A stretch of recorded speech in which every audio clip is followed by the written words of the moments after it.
सास की बीमारी। शादी के ठीक बाद नेहा की सास की तबीयत बहुत खराब हो गई। बताइए क्या हुआ है आपको? बेटे की शादी थी तो थकान हो गई। मौसम बदल रहा है तो जुकाम और बुखार हो गया।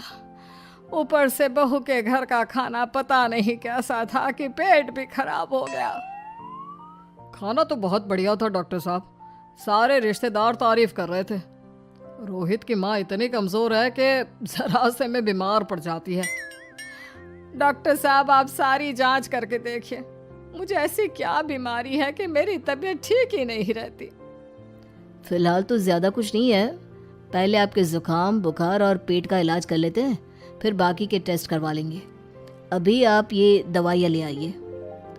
पिताजी मैं डॉक्टर साहब को छोड़कर और दवाइयाँ लेकर आता हूँ। माँ जी तो बीमार थी, इसलिए नेहा ने किचन संभाल लिया। माँ जी अब आपकी तबीयत कैसी है? पहले से ठीक है। आप बैठिए, मैं खाना लगाती हूँ। तेरे बाबूजी और रोहित ने खाना खा लिया? रोहित तो टिफिन लेकर ऑफिस गए हैं माँ, और बाबूजी ने खाना खा लिया है। आप शुरू कीजिए। यह क्या, खाने में इतना तेल इतने मसाले? अरे अभी अभी तो तबीयत ठीक हुई है मेरी, तुम क्या मुझे वापस बीमार करना चाहती हो? नहीं माँ जी, ऐसा नहीं है। क्या हुआ? देखो ये बहू ने कैसा खाना बनाया है। खाना तो बहुत ही स्वादिष्ट था। अरे मैं ये खाना खाऊंगी तो बीमार हो जाऊंगी ना। ओह हाँ, बहू को अभी पता नहीं ना तुम्हारे बारे में, रोहित समझा देगा उसे। देख बहू, अच्छे से समझ लेना कि इस घर में कैसा खाना बनता है। हाँ माँ जी, मैं समझ लूँगी, लेकिन अभी आप कुछ तो खा लो। ये खाना खा लूंगी तो कल का खाना खाने के लिए बचूंगी भी नहीं। सास की बातें सुनकर नेहा उदास हो गई। उसने रोहित के घर आती ही उससे माँ जी के खाने के बारे में पूछा। आज माँ जी ने मुझे खाने के लिए बहुत बुरा भला कहा। माँ को मसालेदार और तेल घी वाला खाना सूट नहीं करता, वो बीमार पड़ जाती हैं। ऐसी क्या बीमारी है माँ जी को? पता नहीं, आज तक कई डॉक्टरों को दिखाया, कितने टेस्ट करवाए, लेकिन कोई बीमारी पकड़ में ही नहीं आई। नेहा को कुछ समझ में तो नहीं आया, लेकिन उसने अपनी सास के हिसाब का खाना बनाना सीख लिया। माँ जी आज तो खाना ठीक है ना? खाना तो ठीक है, लेकिन ये मुआ रेडियो क्यों चल रहा है इतनी तेज आवाज में? वो माँ जी मैं अकेले काम करते करते बोर हो रही थी ना, तो टाइम पास करने के लिए चला दिया। तेरा इस टाइम पास के चक्कर में मेरा सर दर्द से फटने लगा है। तेज आवाज से मुझे माइग्रेन हो जाता है। सॉरी माँ जी, मुझे पता नहीं था। तुम्हें जब तक सब पता चलेगा तब तक मैं तो भगवान के पास ही पहुंच जाऊंगी। नहीं नहीं, ऐसा मत कहिए ना माँ जी। अब मैं कहीं भूख से ही ना मर जाऊं। खाना मेरे कमरे में रख दो। बेचारी नेहा, उस दिन उसे बहुत दुख हुआ। नेहा तुम रो क्यों रही हो? आज माँ जी ने मुझे बहुत बुरा भला कहा, मैं तो सिर्फ रेडियो सुन रही थी। ओहो, तुम माँ की बातों का बुरा मत मानो, उन्हें तेज आवाज से सर दर्द होने लगता है, दर्द की वजह से बोल दिया होगा कुछ।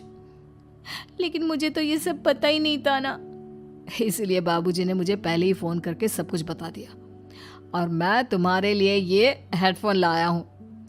अब तुम अपने गाने भी सुन सकती हो और माँ को परेशानी भी नहीं होगी। ये सिर्फ एक बात का हाल है, लेकिन माँ को तो हर चीज से परेशानी है। अब क्या कर सकते हैं, माँ बीमार ही इतनी रहती है। लेकिन माँ को ऐसी कौन सी बीमारी है? तुम्हें बताया तो था, किसी भी डॉक्टर को माँ की बीमारी समझ में नहीं आ रही। अब तुम भी ये सब सोचना छोड़ दो, ये हेडफोन लो और अपने पसंद के गाने सुनो। रोहित के गिफ्ट से नेहा की एक परेशानी तो दूर हो गई, लेकिन उसके मन में कई सवाल खड़े हो गए। आज मैं देर से उठा हूँ या तुम जल्दी उठ गई? वो माँ जी को कल रात भर सर दर्द हुआ ना, तो जल्दी उठकर उनकी जगह मैंने पूजा कर दी। अरे वाह, आच्छू आच्छू, हे भगवान ये किसकी करामत है? ये तो माँ जी की आवाज है। चलो चल के देखते हैं। क्या हुआ माँ? आच्छू, यह घर में गुलाब कौन लाया? मुझे नहीं पता, मैं तो अभी उठा हूँ। माँ जी आप कल रात भर सो नहीं पाई, तो मैंने जल्दी उठकर पूजा पाठ किया। घर में फूल नहीं थे ना, तो मैं बाजार से गुलाब के फूल ले आई। नेहा, माँ को गुलाब के फूल की एलर्जी है। अब मुझे ये कैसे पता होगा? अच्छा, तुझे कुछ पता नहीं तो तू वही काम क्यों करती है जिससे मेरी तबीयत खराब हो जाए? रोहित के बाबूजी, ये बहू मेरी जान लेना चाहती है। माँ जी, मुझे ऐसा करके क्या मिलेगा? वो तो तुझे ही पता, लेकिन कुछ तो है। रोहित की माँ, बस करो। बेचारी बहू को कुछ पता ही नहीं है, बस इसलिए उससे गलती हो जाती है। जाओ तुम कमरे में। बहू, तुम रोहित की माँ का बुरा मत मानो। वो अपनी बीमारियों से इतनी परेशान है कि उल्टा सीधा बोल देती है। नहीं नहीं बाबूजी, मुझे बुरा नहीं लग रहा, मुझे चिंता हो रही है माँ जी की बीमारी की। ये बताइए कि माँ जी को ऐसी प्रॉब्लम्स कब से होने लगी? शादी के 6-7 महीने बाद से। बाबूजी, तब घर का माहौल कैसा था? अरे भरा पूरा परिवार था। मेरे बाबूजी, माँ, काका, काकी, मेरे दोनों बड़े भाई, दोनों भाभियाँ, दोनों के 2-2 बच्चे हैं, एक छोटा भाई और एक बहन। सब साथ रहते थे। इतना बड़ा परिवार? हाँ, मैं जब 10 साल का हुआ ना, तब पापा का ट्रांसफर यहाँ हुआ। उसके पहले तक तो हमारी जॉइंट फैमिली ही थी। और माँ जी किस चीज से बीमार पड़ जाती हैं? जब तेज गर्मी हो, ठंड हो या ज्यादा बरसात हो जाए। जब माँ ज्यादा थक जाए, जैसे दिवाली पर घर की सफाई या कोई फंक्शन हो, या ज्यादा मेहमानों के आने से घर का काम बढ़ जाए। तेज म्यूजिक, तेज लाइट या ऐसे कोई तेज स्मेल आ जाए। तो माँ जी की ये बीमारी ठीक हो सकती है। कैसे? सब पता चल जाएगा। आप कल माँ जी की टेस्ट रिपोर्ट लेने जाने वाले हो ना? हाँ। तो सुनिए क्या करना है। अगले दिन रोहित माँ जी की रिपोर्ट्स लेकर आता है। माँ, बाबूजी, नेहा। अरे क्या हो गया रोहित? माँ जी की रिपोर्ट आ गई है। कुछ सीरियस है क्या? जिसका डर था वही हुआ। अरे गोल गोल बातें मत कर, सीधी तरफ बता बेटा, क्या हुआ है मुझे? माँ, आपकी किडनी, लिवर सब फेल हो गया है। आपका दिल भी कमजोर हो गया है। डॉक्टर ने कहा है कि आपके पास सिर्फ 1 महीना बचा है। ये क्या बक रहा है? ऐसा हो ही नहीं सकता। मुझे लग ही नहीं रहा कि मैं इतनी बीमार हूँ। लेकिन माँ जी, रिपोर्ट झूठी तो नहीं हो सकती ना? हाँ, माँ को 20 साल की उम्र से बीमारी लग गई थी, लेकिन कोई डॉक्टर पकड़ नहीं पाया और अब ये बीमारियां बहुत ज्यादा बढ़ गई हैं। हाँ रोहित की माँ, तुम्हें याद है शादी के 6 महीने बाद से तुम बीमार रहने लगी थी। अरे लेकिन वो अलग था, मुझे ऐसी कोई बीमारी नहीं हो सकती। ये तुम कैसे कह सकती हो माँ? हाँ, तुम उस वक्त बीमार पड़ी थी ना, और अब डॉक्टर भी यही कह रहे हैं, तो सच ही तो होगा। और आप तभी से बीमारी तो रहती आई हैं।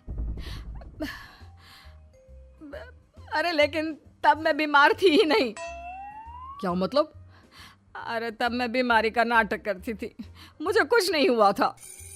ये क्या बोल रही हो? हाँ, घर में इतने सारे लोग थे और सबसे छोटी बहू मैं थी, तो सारा काम मुझे करना पड़ता, इसलिए काम से बचने के लिए मैं नाटक करने लगी। लेकिन आपको अभी भी वही बीमारियां होती है ना माँ? हाँ, अगर नाटक था तो ये प्रॉब्लम तुम्हें अभी क्यों होती है? इसका जवाब मैं देती हूँ। माँ जी कई महीनों तक नाटक करती रही, इसलिए इनके दिमाग ने धीरे धीरे इस झूठ को सच मान लिया और इनका दिमाग उन बीमारियों का एहसास कराने लगा। हैं? ऐसे भी होता है क्या? हाँ माँ जी, इसे प्लेसिबो इफेक्ट कहते हैं। जब आप बात बात पर बीमार पड़ने लगी तो मैंने अपने मामा से बात की, जो एक साइकोलॉजिस्ट है। उन्होंने बताया मुझे। तो ये रिपोर्ट्स? मैंने झूठी रिपोर्ट बनवाई थी नेहा के कहने पर, ताकि आप सच बताएं। यानी मुझे कुछ नहीं हुआ? नहीं माँ जी, और आपकी इस प्रॉब्लम का भी सोल्यूशन है। हम किसी अच्छे साइकोलॉजिस्ट को दिखाएंगे और आप जल्द ही ठीक हो जाएंगी। वाह बहू, मैंने तुझे इतना भला बुरा कहा और तूने मेरी जिंदगी भर की तकलीफें दूर कर दी। थैंक यू और सॉरी बहू। अरे मुझे भी तो सॉरी कहो, पूरी जिंदगी तुम्हारी सेवा की है, वो भी झूठ मूठ की बीमारी के लिए। हाँ हाँ, आप भी माफ कर दो मुझे, बस सॉरी। तो इस तरह नेहा ने अपनी सास की बीमारी पकड़ भी ली और ठीक भी कर दी।